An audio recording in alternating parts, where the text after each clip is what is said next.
जय जगन्नाथ दर्शक बंधु आपणकर आप्लिकेशन स्टेटस प्रथम लेवल ही बहुत दिन हो गला पेंडिंग रे अच्छी तो आपण मैंने चिंता करते आप्लिकेशन टी कहीं आमर आग को बढ़ूना तो आपण मानक मुझे विषय कहि आप आम चैनल नुआ ताले सब्सक्राइब लाइक कर बोलते वीडियो लास्ट पर निश्चित देखु। दर्शक बंधु आपणकर आप्लिकेशन टी जदि आग को बढ़ी तो आपण मैंने चिंता करते देखु एटा आपण ब्लॉक उपर निर्भर करें आपण ब्लॉक रे केते काम जल्दी हुए सेटा आपण ब्लॉक उपर निर्भर करें। देखु आपण मानक मु अलग अलग ब्लॉक रो एप्लिकेशन स्टेटस टी शो करोची।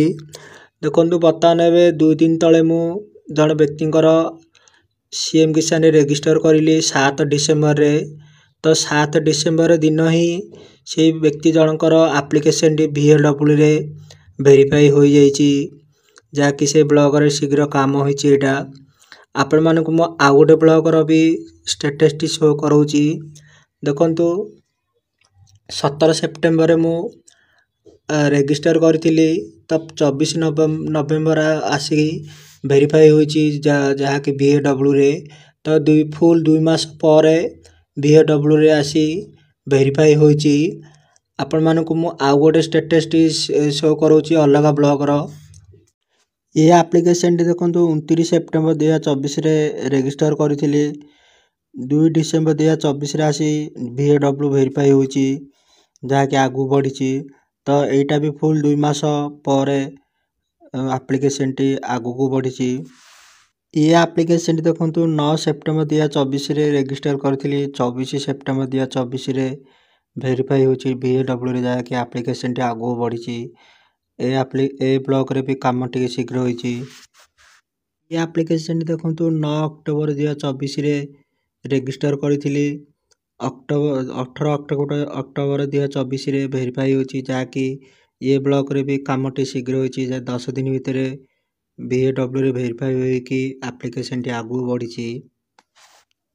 ये एप्लिकेशन टी देखो 16 सेप्टेम्बर 2024 रे रजिस्टर करी 27 सेप्टेम्बर 2024 रे VAW वेरीफाई होइछी से 10 दिन भितर एटा भी मध्य एप्लिकेशन टी VAW रे वेरीफाई होई कि आगू को बढ़ी जाइछी। ये एप्लिकेशन टी भी देखंतु 12 सेप्टेम्बर 2024 रे रजिस्टर करथिली 24 सेप्टेम्बर 2024 रे VAW रे वेरीफाई होई कि एप्लिकेशन टी आगू बढ़ी।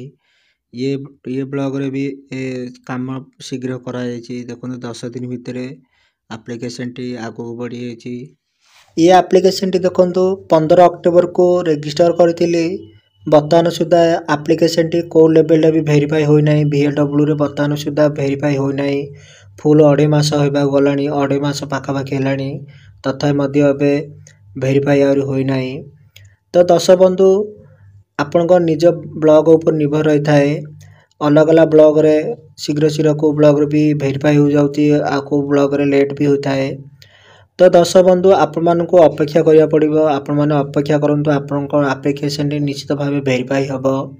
आपण माने चिंता करथिबे आमे को ऑफिस को जिवो हमर एप्लिकेशन टी आगु बढ़ू नाही देखंतु को ऑफिस को जिवा किछि आवश्यक नै आपण माने अपेक्षा करंतु आपनकर एप्लिकेशन टी निश्चित भाव वेरीफाई हबो 2-3 मास भी लागि थाए तो आपण माने अपेक्षा करंतु।